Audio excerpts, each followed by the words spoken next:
की बार ट्रंप सरकार।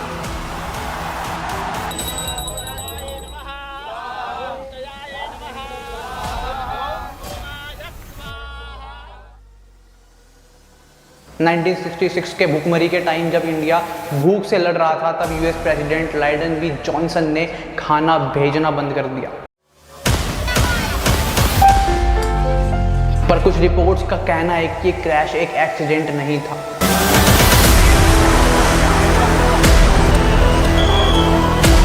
इससे साफ साफ दिखता है कि पाकिस्तान का बाप कौन है इस दहशत को अंजाम देने के लिए।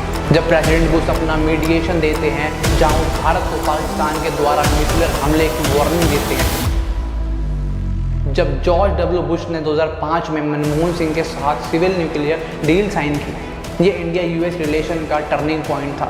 और वहीं पहलगाम हमले के तुरंत बाद यूएसए ने पाकिस्तान के आर्मी जनरल आसिम मुनीर को व्हाइट हाउस बुलाया और एक क्रिप्टो डील साइन की। अगर आपने कभी ट्रंप और यूएसए को भारत का दोस्त समझा है या अभी भी समझते हो, तो ये वीडियो आपके होश उड़ा देगा। आज हम एक ऐसी कहानी लेके आए हैं जो सिर्फ जियोपॉलिटिक्स का एनालिसिस नहीं है, बल्कि इंडिया के साथ हुए उन धोखों का फ्लैशबैक है, जिनके पीछे सिर्फ डिप्लोमेसी नहीं बल्कि दर्द भी छुपा हुआ है। CIA के सीक्रेट मिशंस, 1971 वॉर में पाकिस्तान का साथ देना, लो क्वालिटी फूड ग्रेन का खेल और ट्रंप के लगाए गए टैरिफ्स और पाकिस्तान क्रिप्टो डील, ये सब कुछ एक पैटर्न बनाता है, एक पैटर्न जहां दोस्ती के नाम पे हमेशा फायदा उठाया गया। नमस्कार दोस्तों, मेरा नाम है गौरव तिवारी। आप देख रहे हैं आपका अपना डिजिटल प्लेटफॉर्म सक्रिय भारत। आ गया हूं एक नई केस स्टडी के साथ। चलिए शुरू करते हैं। 1966 के भुखमरी के टाइम जब इंडिया भूख से लड़ रहा था, तब यूएस प्रेसिडेंट लाइडन बी जॉनसन ने खाना भेजना बंद कर दिया। क्यों? क्योंकि उन्हें इंडिया की फॉरेन पॉलिसी पसंद ही नहीं आई। फूड फॉर फेवर का गंदा खेल खेलने लगे, या तो वियतनाम के वॉर को सपोर्ट करो वरना खाना भूल जाओ। इसके बाद ही हम ग्रीन रेवोल्यूशन लेके आते हैं। उसी के बाद 24 जनवरी 1966 होमी जे बाबा, इंडिया के टॉप न्यूक्लियर साइंटिस्ट, एक प्लेन क्रैश में मार दिए जाते हैं। पर कुछ रिपोर्ट्स का कहना है कि क्रैश एक एक्सीडेंट नहीं था। CIA का सैबोताज, मतलब उनको CIA के प्लान के द्वारा मारा गया था, वो भी जानबूझ के। CIA अमेरिका की एक सीक्रेट इंटेलिजेंस एजेंसी है, जैसे इंडिया की रॉ है। एक CIA एजेंट ने बोला था that one was dangerous, there was a bomb in a cargo hold. Officially ये प्रूफ नहीं हुआ, पर इंडिया के एटॉमिक प्रोग्राम से अमेरिका का इरिटेशन वेल डॉक्यूमेंटेड है। क्या न्यूक्लियर सेल्फ रिलायंट इंडिया से अमेरिका डरा हुआ था? सवाल तो उठता ही है, क्योंकि हमारे न्यूक्लियर अटेम्प्ट पर यूएसए ने हजारों सैंक्शन लगाए और वहीं उस 2 कौड़ी के पाकिस्तान की बारी में 0 सैंक्शन। बाइसनेस साफ साफ दिखती है। इसके बाद 1971 इंडिया पाकिस्तान वॉर में जब बांग्लादेश आज़ादी के लिए लड़ रहा था, अमेरिका ने ओपनली पाकिस्तान का साथ दिया। USS एंटरप्राइज, एक न्यूक्लियर पावर्ड वॉरशिप, अरेबियन सी भेजी गई इंडिया को डराने धमकाने के लिए। 1954 से 1971 तक यूएस ने $2 बिलियन के वेपन पाकिस्तान को दिए, गन, जेट्स, एमओ, सब कुछ। इवन इंडियन आर्मी के रीसेंट सोशल मीडिया पोस्ट में ये फैक्ट कोड भी किया गया था। और जब पाकिस्तान ईस्ट बंगाल में जेनोसाइड कर रहा था, अमेरिका UN में उसके खिलाफ लड़ाई कर रहा था, वीटो दे रहा था और उनको बचाता रहा। और वहीं जब भारत चीख चीख कर कुछ टेररिस्ट ऑपरेटिव्स को क्लेम कर रहा था, तो उसको हल्के में लिया गया और यूएस ने कई साल तक तो चुप्पी साधी इस पे और कोई जवाब ही नहीं दिया। इससे साफ साफ दिखता है कि पाकिस्तान का बाप कौन है इस दहशत को अंजाम देने के लिए। ये सब इंडियन पब्लिक मेमोरी का हिस्सा बन चुका है, जहां यूएस के 22 सुपर पावर दिखाए जाने का प्रूफ मिलता है। सोवियत अफगान वॉर के टाइम CIA ने ऑपरेशन साइक्लोन लॉन्च किया। इसमें अफगानिस्तान और नॉर्थ पाकिस्तान में जिहादी ग्रुप्स को वेपन और फंड दिए गए। तालिबान, हक्कानी नेटवर्क सब ISI प्रोसेस से पावरफुल बने और ये सब हुआ पाकिस्तान के थ्रू ISI के हाथों। और इसका रिजल्ट अफगानिस्तान और NWFP, north west frontier province में टेररिज्म का एक्सप्लोजन। भारत के लिए ये इनडायरेक्ट थ्रेट था। आज भी कश्मीर और पंजाब में जो कट्टरवाद दिखता है, उसके रूट्स कहीं यहीं से ही जन्मे हैं। यूएसए यहाँ भी नहीं रुकता है। इनफैक्ट 1999 के कारगिल वॉर में भी पाकिस्तान को इनडायरेक्ट सपोर्ट देता है।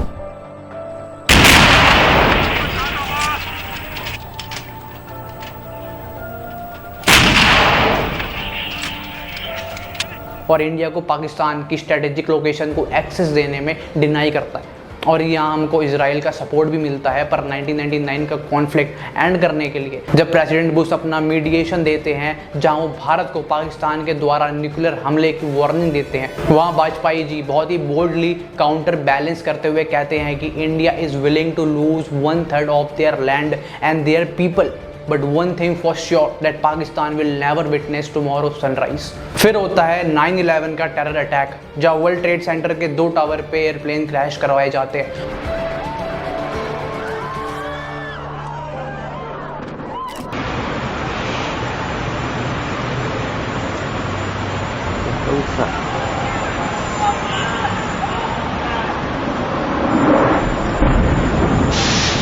और ये यूएसए की हिस्ट्री में सबसे बड़ा टेरर अटैक था, जहाँ यूएसए की टेरिटरी में डायरेक्ट अटैक होता है। उसके बाद यूएसए रियलाइज़ करता है जो नेटवर्क उसने साउथ एशिया को डिस्टर्ब करने के लिए क्रिएट किया था और यूएसएसआर मतलब रशिया को डोमिनेट करने को किया था, आज वो ही यूएसए की गले की हड्डी बन चुका था। इसके बाद नॉर्मलाइजेशन स्टार्ट होता है, जहाँ यूएसए और इंडिया के रिलेशन में थोड़ी सॉफ्टनेस आती है और नेगोशिएशंस स्टार्ट होते हैं, जिसका सबसे बड़ा सबूत है जब जॉर्ज डब्ल्यू बुश ने 2005 में मनमोहन सिंह के साथ सिविल न्यूक्लियर डील साइन की। ये इंडिया यूएस रिलेशन का टर्निंग पॉइंट था। इंडिया को न्यूक्लियर ट्रेड के लिए लीगल रिकॉग्निशन मिला। बराक ओबामा ने भी बोला India US partnership will define the 21st century. Biden ने 2023 में बोला we are among the closest partners in the world. पर क्या ग्राउंड रियलिटी में ये क्लोजनेस दिखी या फिर ये सिर्फ कैमरे के सामने वाली स्माइल थी, ये मैं आपकी समझदारी पे छोड़ता हूँ। पर जब बात इंडिया के लॉन्ग टर्म पार्टनरशिप की होती है तो रशिया का नाम सबसे ऊपर आता है। सोवियत यूनियन या modern Russia, defence, energy, space या क्राइसिस टाइम, रशिया ने कभी इंडिया को लेक्चर नहीं दिया, हमेशा साथ दिया है।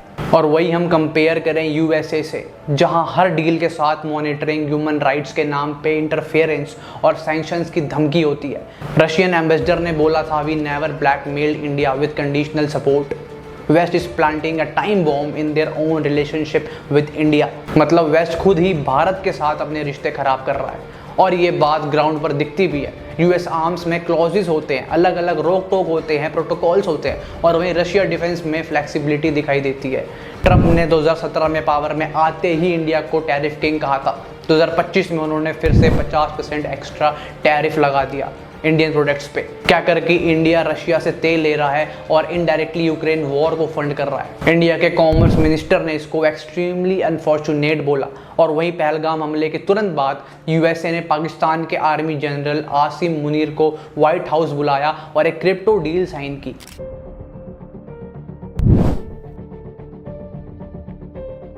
वर्ल्ड लिबर्टी फाइनेंशियल, जिसमें ट्रंप के बेटे और कुशनीर का 60% का स्टेक भी है। पाकिस्तान के साथ क्रिप्टो पार्टनरशिप साइन की गई। गोल था पाकिस्तान को क्रिप्टो कैपिटल ऑफ एशिया बनाना और ये सब हुआ एक मिलिटेंट अटैक के तुरंत बाद, जो कि हमारा पहलगाम अटैक था। इंडिया में इसको देखा गया as a new kind of soft infiltration और ट्रंप के इनडायरेक्ट इन्वॉल्वमेंट ने शक और बढ़ा दिया। मतलब कौन सा ऐसा दोस्त है जो अपने दोस्त के दुश्मन के साथ अपने फायदे जोड़ने निकल जाता है। 2025 के एंड तक इंडिया यूएस के रिलेशंस कॉम्प्लिकेटेड हो चुके हैं। एक तरफ डिफेंस कोऑपरेशन और ट्रेड नेगोशिएशन चल रहे हैं, दूसरी तरफ ट्रंप पब्लिकली इंडिया के ऑयल ट्रेड का गला घोट रहा है, टैरिफ लगा के और पाकिस्तान के साथ अपना भाईचारा निभा के। कुछ विद्वान भी कहते हैं 25 साल का भरोसा खतरे में दिख रहा है। रशिया ओपनली बोलता है कि यूएस का प्रेशर इंडिया को दूर करेगा वेस्टर्न वर्ल्ड से।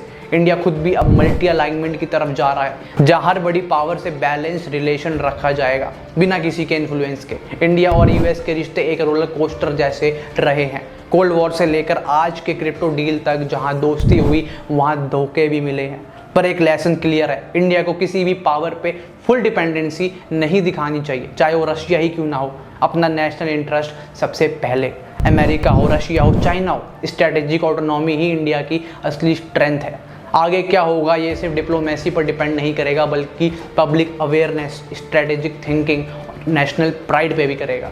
अगर आपने यहाँ तक वीडियो देखी है तो आपका एक पर्सपेक्टिव ज़रूर बिल्ड हो गया होगा कि कैसे ट्रंप और यूएस ने हमेशा इंडिया का फ़ायदा ही उठाया है और क्यों हमको अब सेल्फ रिलायंट बनकर ग्लोबल पावर बनने को प्रायोरिटी पर रखना चाहिए, क्योंकि अमेरिका का इतिहास रहा है अपने ही दोस्त को बर्बाद करने का। कमेंट करो अगर आप भी सहमत हो मुझसे। तब तक मैं चलता हूँ, मिलूंगा अगली केस स्टडी में। जय हिंद, जय भारत।